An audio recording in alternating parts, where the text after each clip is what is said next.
মেয়ের Facebook password তার boyfriend জানে। ছেলেটা চাওয়া মাত্রই দিয়ে দিয়েছে। মেয়েটা হোয়াটসঅ্যাপে অন্য একটা ছেলের সাথে চ্যাট করে, কথা বলে, প্রেম করে। আমার বয়ফ্রেন্ড মেসেজগুলা দেখলে ঝামেলা করবে। ফেসবুকে মেসেজ করব না, যা হবে হোয়াটসঅ্যাপেই হবে। যেদিন বয়ফ্রেন্ডের সাথে মিট করতে যায় সেই দিন হোয়াটসঅ্যাপটা ডিলিট দিয়ে দেয়। মেয়েটার ফেসবুক আইডি 3টা, জাস্ট একটার কথাই বয়ফ্রেন্ড জানে। সে আইডির পাসওয়ার্ড আবার তার কাছেই আছে। সে তো ভাবে, একটা লয়াল গার্লফ্রেন্ড পাইছি, কারো সাথেই কথা বলে না, মেসেজ করে না আমি ছাড়া। মেয়েটার অন্য 2 আইডিতে উথাল পাতাল প্রেম চলে, কিন্তু ছেলেটা জানে না।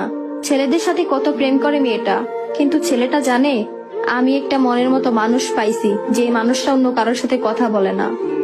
আরে ব্রো, যার ঠকানোর চিন্তা থাকে সে কোনো না কোনো ভাবেই ঠকাবে।